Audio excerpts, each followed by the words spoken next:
Le journal de 8 heures sur Europe 1, Fanny Marceau. Bonjour Fanny. Bonjour Dimitri, bonjour à tous. C'est la question que tout parent se pose. À qui puis-je confier mon enfant ? Elle est d'autant plus forte depuis la multiplication des scandales dans le périscolaire. À Paris bien sûr, mais aussi dans de nombreux autres départements. Au moins 500 signalements recensés partout en France, dont celui d'Isabelle dans les Landes. Son petit garçon âgé d'à peine 3 ans a été agressé sexuellement à plusieurs reprises par un animateur de maternelle.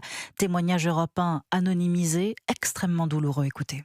Mon petit garçon pleurait, demandait tous les matins s'il avait garderie, il se réveillait la nuit, il donnait le nom de certains animateurs, animatrices et je pensais pas du tout que ça aurait pu arriver jusque là où on en est aujourd'hui en fait. Il y a des violences physiques, il y a des violences sexuelles, il y a potentiellement des viols. C'est scandaleux parce qu'on n'a pas forcément pu protéger nos enfants. Moi j'étais décontenancé quand la gendarme m'a appelé et qu'elle voulait nous auditionner parce que le nom de mon fils est revenu sur une déposition qu'avait faite une animatrice quand l'enquête elle a débuté en fait. J'ai eu comme un flashback, tout le mal-être de mon fils à la rentrée, et c'était parce qu'il y avait un réel problème. Isabelle désemparée au téléphone Europe 1 de Maximilien Carlier, l'émotion, le scandale et enfin la justice. À Paris, un animateur du périscolaire accusé d'agression sur plusieurs fillettes va être jugé demain. L'agent avait été suspendu en octobre 2024 et placé sous contrôle judiciaire. Les précisions de Caroline Baudry. Âgé de 47 ans, l'animateur comparaît en correctionnel pour harcèlement sexuel sur 9 filles âgées de 10 ans et agression sexuelle sur 3 d'entre elles. Plusieurs parents d'élèves de l'école Titon du 11e arrondissement avaient porté plainte. Leurs enfants avaient signalé notamment des câlins forcés, des surnoms, des mimes déplacés et des attouchements. L'animateur encourt jusqu'à 10 ans de prison et 150 000 € d'amende. Un cas loin d'être isolé. Ces 4 derniers mois, 78 des 14 000 animateurs parisiens ont été suspendus. 31 d'entre eux le sont pour suspicion de violences sexuelles. Ces chiffres traduisent un caractère systémique selon le nouveau maire de la capitale, Emmanuel Grégoire. Un problème vraisemblablement d'ampleur nationale alors que de nombreuses affaires sont révélées partout en France. Caroline Baudry. Et pour aller plus loin sur ce sujet, vous pouvez réécouter l'interview de la cofondatrice du collectif SOS Périscolaire sur le site et l'appli Europe 1. Elle est à l'invité d'Europe 1 matin à 7h10. Vous écoutez Europe 1 matin, il est 8h03. Jean-Luc Mélenchon, de nouveau candidat à l'élection présidentielle, il l'a annoncé hier soir à la télévision. La nouvelle pourrait être surprenante. Au soir du premier tour en 2022, il avait lancé à ses militants « Faites mieux » comme un message à la jeune génération d'insoumis, une volonté de passer le flambeau. Mais il n'en est rien. À 74 ans, c'est finalement Jean-Luc Mélenchon qui incarnera la fameuse Nouvelle France. Et ce sont les élus de son parti qui l'ont choisi, estimant qu'il est le mieux placé pour faire face aux guerres, aux crises économiques et sociales et au Rassemblement national, Alexis de la Fontaine. Oui, face à l'éclatement du bloc central et de la droite, Jean-Luc Mélenchon se présente comme le seul rempart au Rassemblement national. C'est mon adversaire principal puisqu'il paraît qu'il va gagner. Honnêtement, je ne le crois pas. Je ne sais même pas s'ils seront au deuxième tour. La dernière fois, on m'avait mis 20 points derrière eux. À la fin, à 1 point près, ils n'étaient pas au deuxième tour. Donc je pense que nous allons les battre à plat de couture, pire encore qu'en 2024. Sur le fond, il repart avec le même projet qu'en 2022 et surtout son obsession contre les forces de l'ordre. Quand on représente avec un uniforme l'autorité de l'État et la loi, on doit être parfait. Pas un peu, parfait. C'est dur, mais c'est l'objectif. Or, ce n'est pas le cas. Pour enfin réussir à accéder au second tour, Jean-Luc Mélenchon veut forcer le reste de la gauche à se ranger derrière lui et les appelle à la responsabilité. Les divisions internes dans les partis font qu'il y a une multitude de candidatures et c'est la confusion. C'est irresponsable. Nous, c'est carré. La France insoumise fait bloc derrière son candidat, contrairement aux socialistes, écologistes et communistes qui refusent toute alliance avec Jean-Luc Mélenchon. Alexis de la Fontaine du service politique d'Europe 1. La France insoumise, régulièrement accusée de soutenir l'entrisme islamiste en France. Oui, c'est encore ce que lui a reproché hier soir dans les colonnes du Monde le ministre de l'Intérieur. Il est indéniable que le terreau le plus favorable pour accueillir des tenants de l'entrisme se situe du côté de LFI, dit Laurent Nunez, qui présentera un projet de loi contre le séparatisme et l'entrisme islamiste dans les prochaines semaines en Conseil des ministres.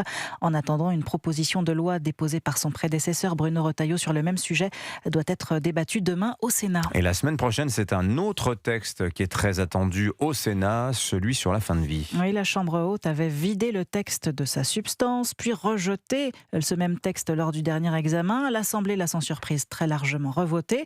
Et à nouveau, les sénateurs débattront donc sur une version bien plus restreinte. Que contient-elle exactement, Maï-Hélène Trémollet ? D'abord l'application de manière poussée et à la lettre de la loi Claes-Leonetti, mais aussi la création d'un dispositif d'assistance médicale à mourir seulement dans des cas très contraints. Fini le terme d'aide médicale donc. Cette assistance, à savoir l'injection d'une substance létale entraînant la mort, serait réservée aux malades dont le pronostic vital est engagé à court terme.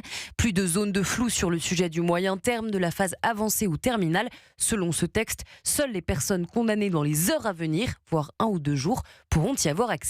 C'est un texte pour des gens qui vont mourir et non pas pour des gens qui veulent mourir, soutient l'une de ses auteurs, Christine Bonfanti-Dossat, qui affiche néanmoins son scepticisme quant à une adoption de cette version par la Chambre haute, avec une gauche qui regrette un texte considéré trop sévère, trop restrictif, et des sénateurs LR qui sont pour beaucoup opposés à toute création d'un droit à l'euthanasie, quelles que soient les conditions. Une grande partie des parlementaires se prépare à un rejet du texte. Maï-Hélène Trémollet. L'actualité internationale, des dizaines de dirigeants de toute l'Europe à Yerevan, en Arménie aujourd'hui. Oui, pour le 8e sommet de la communauté politique européenne, Emmanuel Macron y sera, de même que le président ukrainien Volodymyr Zelensky et les premiers ministres britanniques, espagnols ou encore canadiens. Et au menu des discussions, notamment la guerre au Moyen-Orient, alors que Donald Trump annonce ce matin une nouvelle opération dans le Golfe. Opération baptisée Projet Liberté. Il mobilise 15 000 soldats et une centaine d'aéronefs pour escorter à travers le détroit d'Ormuz des navires coincés dans le Golfe depuis 2 mois et qui n'ont rien à voir avec le conflit selon l'armée américaine. L'Iran prévient, toute interférence américaine sera considérée comme une violation du cessez-le-feu. Selon Donald Trump, si cette opération devait être entravée, cela devrait malheureusement être traité par la force.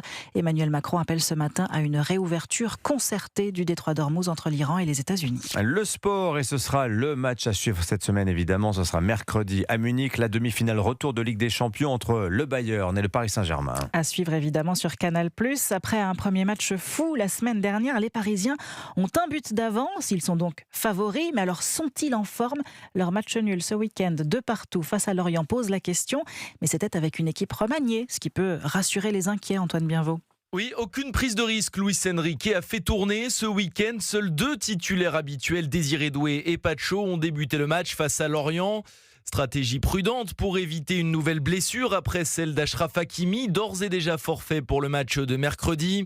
Une absence non négligeable, prévient Luis Enrique, qui a souligné l'importance de son latéral droit en conférence de presse samedi. Hakimi, qu'est-ce que je dois expliquer? Je dois expliquer le niveau de Hakimi. Il est titulaire, il joue à très haut niveau tout le temps. C'est une machine. Avoir un joueur ainsi, c'est comme avoir 3 joueurs. C'est incroyable. Mais malheureusement, il ne sera pas à Munich. Pourtant, le coach espagnol se veut confiant. Le reste de son effectif est au complet. Et surtout, le Bayern n'a pas fait mieux que son équipe ce week-end.